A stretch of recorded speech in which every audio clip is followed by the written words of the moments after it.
All right. Hey, everybody. Welcome to Hump Day Hangouts. This is episode 379, the one where we go quickly through the introduction so we can get to the questions. We got some stuff that we got to get taken care of, but we wanted to be here and answering questions. So like I said, we're going to say hello to everybody. We got a couple quick announcements, and we're going to roll on into the great questions, which we got a ton of them today.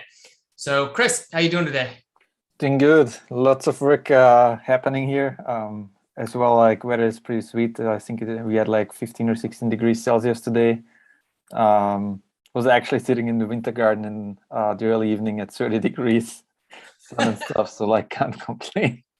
Very nice. Yeah, I've got a nice day here. It's not raining, probably 50 degrees. So I'm going to get out and do some running in the mountains this afternoon.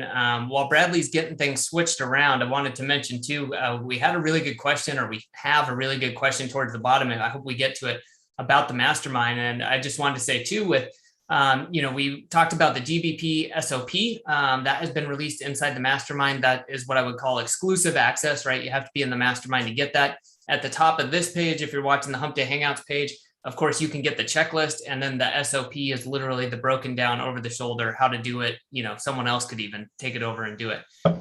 So if you're interested in that, or just growing, whether it's your agency, whether you're a consultant, whether you have your lead gen or brick and mortar, then the mastermind might be the place for you. If you want to find out more about that, come check it out at mastermind.semanticmastery.com. So that's me. And Bradley, how about you? How are you doing today? Is my audio working? Yeah. Okay. I'm good. I've got to kind of keep this one a little bit short, guys. I got a family issue I have to attend to. So we're going to try to roll through these questions in about 30 minutes. So I'm not going to go into a bunch of speeches right now. Just what Adam said. Sounds good. Well, Bradley, if you can, just if it's not too much, turn down the gain a little bit on your mic. It's a little hot, but it's not bad if you're stepped back. But so either way is good. About that. Is that better? Yeah, that's fine. Yep. Okay, cool. So we're going to get right into it. Let's do it. Yeah, I'm looking at this. Looks like James has the first question talking about GUMB,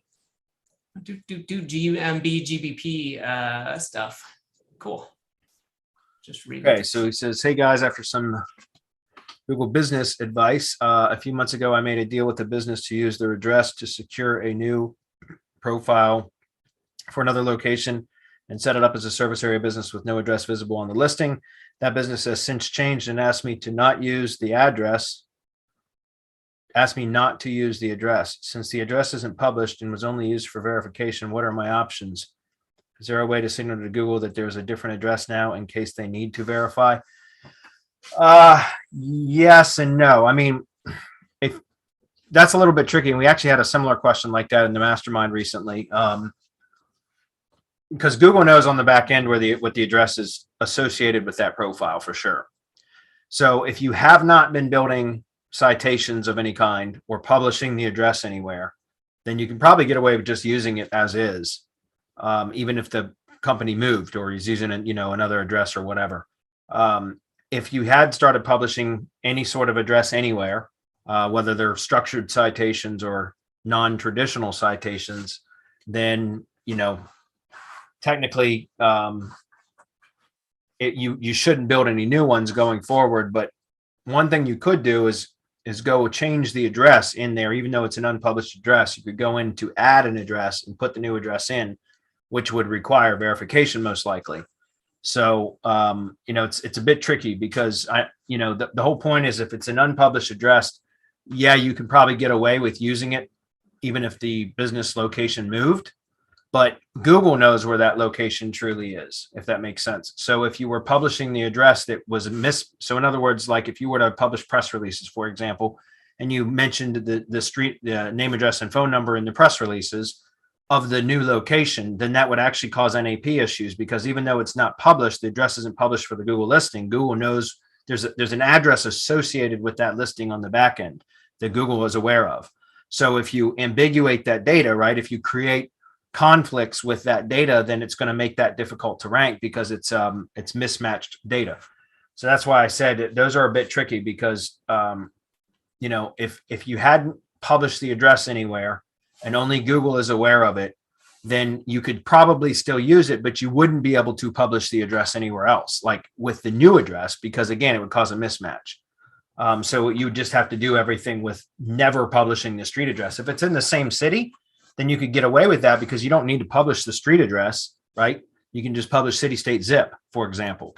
And then it would be fine because there would be no cause of data inconsistencies because the city, state, zip would be the same unless the zip code changed. And then once again, you're back to square one where it could potentially cause problems. Like I said, the best thing to do in a situation like that is go ahead and add the new address. But that's likely going to trigger verification. And with what's been going on recently, it's, very well could trigger a video verification, which means you might not, if it's not a real valid address, you're probably not going to be able to re-verify it.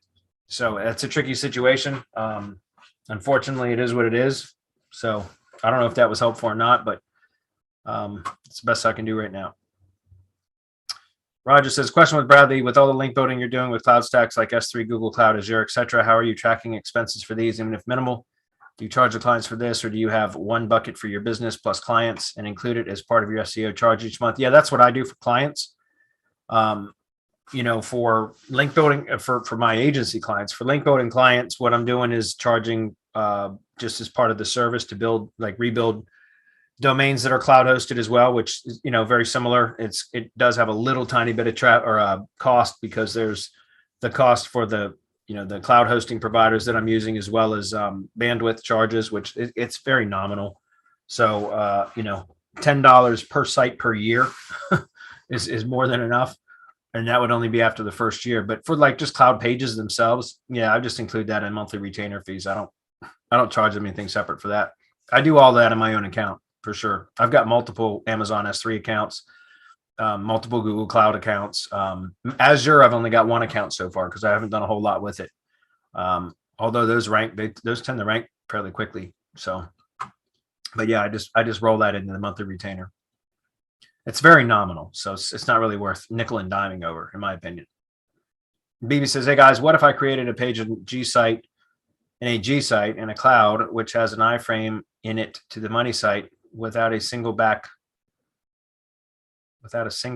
maybe backlink or content whatsoever, just a body with one iframe tag, vanilla, and then made backlinks to it? Will it promote the source of the iframe? Yes, because an iframe is a backlink, guys. It's an empty anchor backlink. I mean, it acts as a backlink.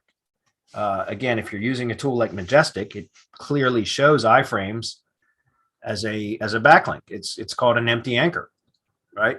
So that's why I say empty/frame anchor is an image that's linking to a target URL without alt text, because if it has alt text, then the alt text is the anchor, or it's a redirect URL, or it's an iframe, right? And so they act as iframes act as do follow links. It's not the exact same, but it's very similar. They act very similarly. Okay, it's almost bi-directional. So yes, you can iframe something into a page and then build links to the page, and it will pass some of it through the iframe to the source URL. Okay. Number two, let's say you have a money site with multiple long form content articles. What if you created another site on a strong domain like GSite or Cloud that have articles that are derived from the long form articles in the money site and all have a backlink to the money site? Each new mini article is a subheading, H2, and a long form content. Will a booster give authority to the extra boost in rankings, the money site? Yeah, I guess you weren't around. You might have been still missing in action, baby, but the content mirroring method we gave away from Black Friday to Cyber Monday was very similar to what you're proposing there, almost identical, really. It was a matter of taking long form content or content within a silo, a traditional silo, which would be a top of silo page, and then supporting articles right within the silo, supporting posts, and then mirroring that, starting with YouTube. So a YouTube for each either H2 heading or each supporting article, one for the primary first, which would be the top of silo within the YouTube silo. And then for each H2 heading on the long form content or for each supporting article within a silo, you create a short YouTube video with voiceover text. Wave.video is a great service for that because it will do text to speech. Does it fairly good and fairly efficiently. Once you get the hang of Wave.video, you can produce a video with 200 to 225 words of content, including the voiceover, the text to speech function on it, in about 10 to 12 minutes. Once the content's prepared, it only takes about 10 to 12 minutes to prepare one of those videos. And you create a whole YouTube silo out of that. Then you mirror that with Google Business Posts. So you could take those same 200 to 225 words, which are essentially summaries of the H2 headings or summaries of each blog post, depending on which format you're using to begin with. And so you create Google Business Posts out of those, the text that you use for the videos, or vice versa. You can do Google Business Posts first, and then YouTube videos out of the post text. And then you create inner pages, so siloed pages on a GSite. You can put one step in between, which would be Blogger, create a Blogger silo, and you just embed. And this just going back to the previous question that you had, it's all about embeds. You don't need any additional content. You got all the content, right, from the either long form page or from the silo, the original silo, which is a top of silo page and then supporting posts. That's your content. You just summarize it and repurpose it in a mirroring fashion across multiple structures, mostly Google properties. So again, Google Business Posts, YouTube, then you can do a Blogger silo with just embeds. You just embed the YouTube video and the Google Business Post. That's it, 2 iframes. You don't need any additional content. Your content's there. Then you can create a GSite silo with inner pages and then embed all 3 of those, right? Or just embed the Blogger page, the Blogger posts. It's a 1-to-1 ratio for each post or each H2 heading or each supporting post. It has a YouTube video or a Google Business Post, YouTube video, a Blogger post that are siloed together, all interlinked properly. And then on the GSite, you could just embed the Blogger post, right? That has in the Blogger post was nothing but an embed of the YouTube video and the Google Business Post. So it's just an iframe stack across Google properties. And now you've got your GSite, which becomes a link building target. Your Blogger posts become link building targets. Your YouTube videos become link building targets. All of that flows all the way down through those iframes, almost like those Russian dolls. You know, you keep taking one out of the other, and they keep getting smaller. That's kind of like what it is. You hit it at the top level and you can layer it all the way down to the last step before your money site, which would be the Google Business Posts, if that makes sense. And that way you keep your money site clean, but you're pushing all that juice and all that relevance through that stack, through that structure back down to your money site. And if you're going to be using long form content, use jump links, right, to each H2 heading. That's your target URL at tier 1. So if Google Business Posts, and again, this was all covered in the content mirroring method. If you don't have it, join the mastermind, baby. It's long overdue anyway, but you can get it there. A lot of you guys got that for free because we gave it away from Black Friday to Cyber Monday. If you don't know what I'm talking about, again, you can get that in the mastermind. It's actually part of the Google Business process, GBP SOP, right? So the standard operating procedure that all mastermind members have access to now. But it's very, very powerful. And so if Google Business Posts are your first tier, then each one of the CTA buttons actually link to a jump link on long form content, right? So H2 headings. Or if it's a traditional silo, then the top of silo posts, the CTA button is going to link to the top of silo on the post on the site or page. And in each supporting post, subsequent post within that silo has a its own Google Business Post with the CTA button linking to that target URL. So again, you just power that whole structure up at each different level, and all that juice and relevance flows, topical relevance flows down through all of that without it ever being a physical link to the money site, except for the CTA button, which has on the Google Business Posts, if it's a local project. If not, you can omit that step. But and those CTA buttons are follow links, but they have generic or miscellaneous anchors, right? It's either learn more or book. So it's a very, very safe and clean way to power up a long form article or a particular silo. Either way, it's very powerful. And it works. It's time consuming as hell, which is why I put it in an SOP type of format. Now that content mirroring method is not an SOP because it has all the training to do it, but it doesn't have like all the step-by-step checklist instructions and all that. That's a full SOP has all of that. But I put it in the same sort of a format that I format my SOPs so that, again, it can be delegated. You can hand it off to a virtual assistant. I recommend learning the process yourself, doing it once or twice. But after you do it once or twice, you shouldn't have to do it anymore because you'll understand it and you can delegate it. You can hand it off to a VA and let them do it for you. That's a good question. Jonah says, hey, SM, after some advice, I have a group of about 50 autoblogs which are generating some traffic and looking to monetize them with ads or something. How would you go about monetizing a network like this? I don't want to have a 50 AdSense accounts, or I don't want to have 50 AdSense accounts, but at the same time, I don't want to create a footprint with the same code. Any advice would be appreciated. I don't know. There's other ad networks beside AdSense. So you might want to look into some of those. There's some like third-party type ad networks that you could sign up for. But a lot of, they're going to have a lot of those have certain traffic requirements before they will approve you. But you could look into some of those third-party ad networks would be one. Another would be to reach out if they're niche relevant. Like in other words, if there's autoblogs that have specific categories or around certain industries or topics, then you could obviously reach out on a more granular level to potential advertisers and offer to sell banner ads or advertising space essentially on those. You could populate it with affiliate offer stuff, CTA offer, CPA, right? CPA offers. Go look at, Chris, I don't do much of this at all anymore, but like, what is it? Like Max CPA? There's a whole bunch of CPA networks, right? Yeah, like you basically covered most of the points. Like in simple case, like if you have absolute no clue, ClickBank might be an option.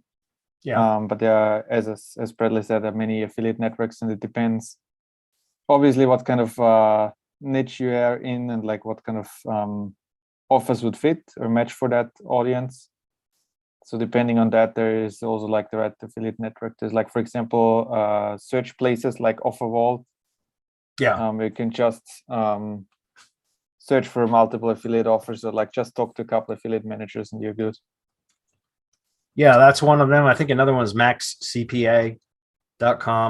But these are all, and it's interesting because if you have control over those blogs, and even if they're not industry or topic, around a specific topic, each blog, if you have multiple topics on blogs, but if you have control over your sites, then you could potentially put, different types of offers in different categories and things like that. So it's certainly more work, but you also get higher payouts that way than just typical AdSense too. So, there's a trade-off, right? You spend more time either finding advertisers on your own or installing different sorts of offers and such on your own sites that are, relevant, that, take more manual effort to do, but they produce a higher payout. Or you go with something easy like AdSense, where you just put some code snippet on there and you get lower payouts, and then you got to worry about footprint issues and all that other kind of stuff. So again, it's a trade-off. I don't do a lot of that stuff, or I wish I could be. I'd try to be more helpful. Go ahead, Chris. One thing you can also do, like add guest posts to it if you wanted to. Yeah. Charge for that. Yeah, you could do that. Sell content, right? Guest posting, links. You could sell essentially links. Guest posts. You don't call them as links. You sell exposure, right? Yep. I was watching an Eric Lancheras webinar recently, and that's how he reaches out to bloggers to get links. Is he says, well, I'm looking to get some exposure for one of my sites, and instead of saying I'm looking to buy a link, he says I'm looking for exposure. So I thought that was a good way to frame it. JT says, getting a new GMB question, what would you recommend for a solo photographer starting up a service area photography business out of their home or apartment, or service area business required to do the video verification process also? Yeah, probably, but if it's a real business, it shouldn't be a problem. Like, in other words, if you register your business, you have a legit business, like in other words, a legal business, like an LLC or whatever, you should have some documents that prove that. Order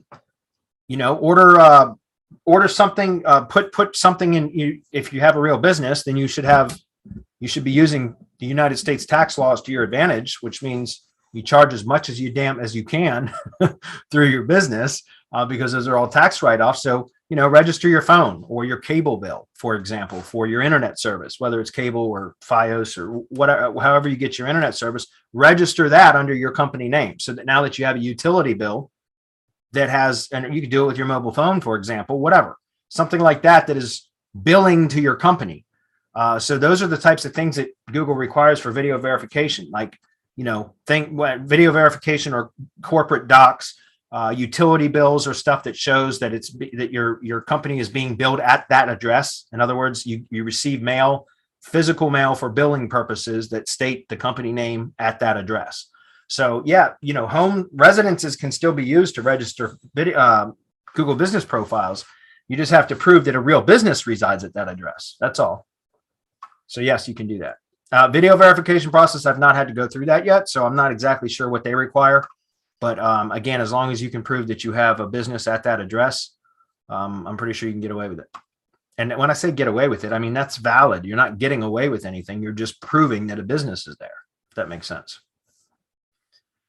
Kirk says, hey guys, I recall in a previous video with Jesper Bradley mentioned he was using ecwid as a branded asset. Yes. How do you use this website? Do you have any example profiles? Can we build tiered links out? And if so, what types? Yeah, well, I mean, I don't have any examples, but yes, ecwid.com is like an e-com business. But when you set up a blog on that, they give you a subdomain, whatever it is, .company.site. And so it's beautiful. The site builders are great. They're really, really nice site builders. You can create very nice looking sites very quickly because it's very much like an Elementor or any sort of page builder. It's got blocks that are like pre-made blocks that have, contact blocks and content blocks and video blocks and all that kind of stuff. And you can just, Frankenstein a page together with a few different blocks and then populate the fields with the appropriate content. And boom, you got a nice looking site. And it's on whatever subdomain you choose, .company.site. And so it's a really nice looking site, and they rank well too. And yes, you just like any other sort of Web 2 that you set up, you can use that as a branded profile that you can build links to. Okay. Hey guys, have you had much luck with LinkedIn for getting SEO leads? Any tips to optimize our profiles? Thanks. Tried using message sequences, but had almost no one respond at all. Yeah, I've not had a lot of luck with that. Adam's starting to try some LinkedIn stuff. Maybe it's probably a little premature, Adam, but what do you think? Yeah, definitely. I mean, I think this applies to a lot of it. So what I do, I would try different messaging sequences, but the biggest one is like, since I deal a lot with email, like put yourself in their shoes. What would you want to hear? And the thing you probably don't want to hear is, hey, I've got SEO services, come book a call. Like nobody wants to hear that, right? And so think about them. How can you make it about them? If you've got a really good article you've written or a video or something that's helpful, try leading with that, right? Provide some sort of value, do something that's helpful for them or give them a compliment, right? That's the easiest way, is to, maybe lead with a compliment, do some bare minimum research. This doesn't take long, like 30 seconds. What are they about? What are they doing? And then, I would say that you don't have to like reinvent the wheel. Like Bradley's got to put together that whole video lead gen system course. You could get that and apply that to LinkedIn, and I guarantee you that would work. It's just a different messaging platform. So I think there's a lot to be done here. I would just really go back and look at your messaging. What are you doing? What are you asking for? And are you making it about them and not you? Yeah. And guys, I mean, I use my LinkedIn profile. There's not a whole lot of there are a lot on there, but a whole lot of tree contractors aren't very active on LinkedIn. So it's not a great source for leads for my agency. But I optimize my profile specifically to talk to tree service contractors. So go check it out at linkedin.com/in/Bradley Benner. And you can go use that as an example, and it works. As Adam said, I use a directory, change your approach up a bit, right? So I have a directory that I use for tree service contractors, and that is my front end way to start a conversation with tree contractors, which is my target prospect. So what we do is I use LinkedIn as an opportunity to communicate with them after they've engaged with cold outreach, when I've invited them to confirm their details for their free company directory, or their free page on the treecarehq.com directory. In other words, I do cold outreach through email. And once I get a reply back from a contractor, confirming whether the information that I have for their directory page is correct, or if it needs editing, then they automatically go into a pipeline, and then my VAs go scrape all the data that they can find about that company and optimize their directory page. And then it goes, once they're all done, then it goes into the next stage of the pipeline, which signifies or tells me that I have to go follow up with that contractor to show them what we did for them, which is an optimized directory page listing for their company. And so what I like to do is then at that point I send a kind of a brief video email, kind of showing them what was done for their company page, and inviting them to reply back if any edits are needed. And then I also will follow up on LinkedIn if they have a LinkedIn profile. Again, a lot of tree guys aren't very active over there. And also on Facebook. I found that a lot of tree guys are active on Facebook. So we generally will engage with their company Facebook page instead of them on their personal profile. But that tends to work really well too, because again, we're not we're not just pitching services. We're providing value ahead of time, which is a optimized directory listing on the treecarehq.com directory, if that makes sense. So it that tends to work. I've had quite a few people, good conversations from LinkedIn from that, because people are like, oh wow, thanks. Whether I got clients out of LinkedIn or not really. Just because again, there's not a lot of active tree guys on LinkedIn, but it's been a good communication tool.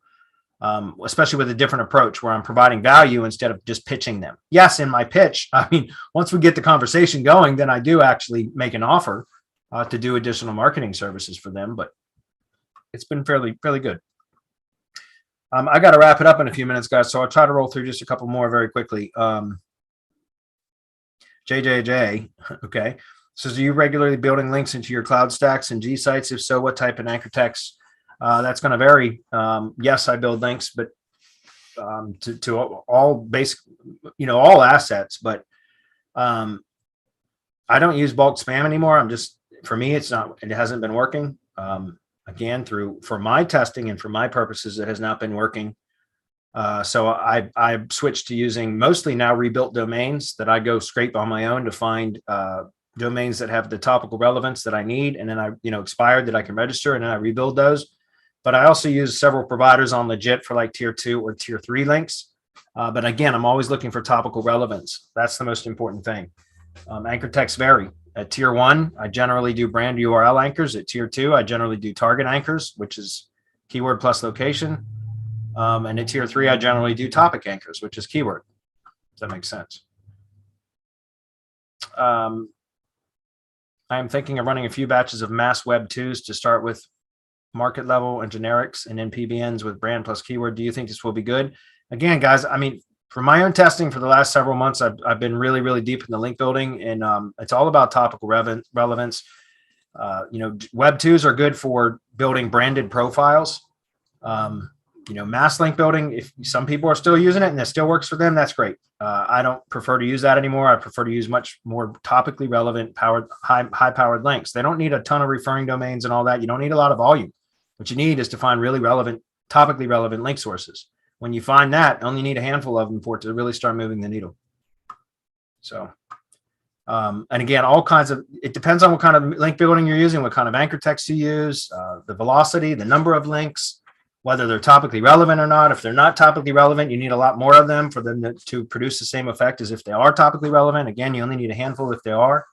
So it varies. There's so many variables there, Jay. I'm sorry. That's a very difficult question to answer in a short amount of time. Matthew says, howdy crew, going after a keyword and stuck on page 2. The top ranked competitor has a crazy strong domain with tons of high quality links, including footer links from universities and nonprofit websites. They're ranking despite having only about 200 words of content. I've created an inner site on my GSite and built a handful of quality links, but not sure what I can do to break on the page 1 and eventually outrank this site. This site isn't a directory and is an established player in the niche with a very old domain. Perhaps some CTR manipulation would help with that, and continue to build links. Again, topically relevant links. That's my favorite strategy. I offer that link building service. It's called Semantic Links, specifically because my team is going out and finding expired domains that are topically relevant with the appropriate topical trust flow category for the project the target project. And then we go register them. We put relevant content on it, host it on an HTML cloud host. It's an HTML page on a cloud host, and we use it to link back to the target assets, which includes the money site, the Google business website, and a Google map, usually because it's almost 100% local stuff that we do. But not only do I have that link building service, but I also teach the exact same methods that I do for my link building service in the mastermind. So that would be something that if you want to check it out, the last several mastermind members, the next one is tomorrow. I've taught about that, and I'm going to be teaching more about my methods tomorrow, because as my link building business continues to grow, my methods continue to evolve. And I found a very efficient way to find what I call crawl targets, which are targets to go crawl to find expired domains that would have a very, very high likelihood that they're going to produce a list of expired domains that are topically relevant to my intended target, if that makes sense. Every 2 weeks when I go to do another mastermind webinar, my link building process has evolved and become more efficient. And that's because that's all I'm fucking doing right now. And so it's, come check it out, man. We got a quarterly offer. It's pretty inexpensive. You should come check it out for 3 months. What do you have to lose? All right, guys, I really have to wrap it up. I'll give it 4 more minutes. Craig says, hey guys, I have a question about 301 redirects. If cosmetics, so, and by the way, sorry, I have to leave early today, guys. I just got some, has to be taken care of. So, hey guys, I have a question about 301 redirects. If cosmetics.com ranks #1 for their target keyword, and we 301 redirect cosmetics.com to medicalcenter.com/cosmetics, will the medical center URL now rank for the target keyword? Not necessarily.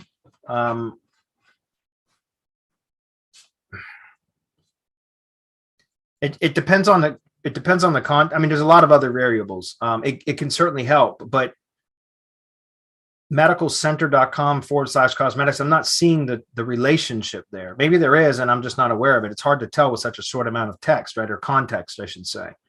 If the medicalcenter.com page that is about cosmetics for whatever reason has, content that is relevant to what cosmetics.com had content about, which was ranking well, and then you redirect that to that page, then it's very likely that it could rank for that. But if there's a mismatch in the topical relevance, then it can still help, but it's likely not going to rank in the same position. And remember, it's a complete structural change. Even if the content is relevant on the medicalcenter.com/cosmetics page to what originally was on cosmetics.com, it still is a structural change. So cosmetics.com is a homepage URL. Well, I'm assuming that that's what was ranking, was the homepage URL for that domain, which typically has more inbound link juice, right? More in rank, so to speak, because of all the inner pages that were available on that site. And they typically, homepage button in the navigation menu or the logo, there's a lot of internal link juice that flows all the way back to the root domain or the homepage, right? And so now you're talking about an inner page on a different domain. So even if the content is the same, there's a significant structural change there. So, it will help, yes. But again, it has to be a match, topical relevance match, #1. And #2, it being an inner page means that there's a lot of other things that this inner page won't have that the homepage URL would have for cosmetics.com. So it will help, but it likely won't rank in the same position. It's going to require additional work, would be my guess. Okay. How much will the rankings drop? I don't know. There's no way to tell that without testing. Or will they stay ranked #1 for that keyword on their new domain? Medicalcenter.com was just purchased a few months ago and doesn't have any power on its own. Thanks. Yeah, and again, that goes back to what I'm saying. If it's an inner page, remember the structure changes, right?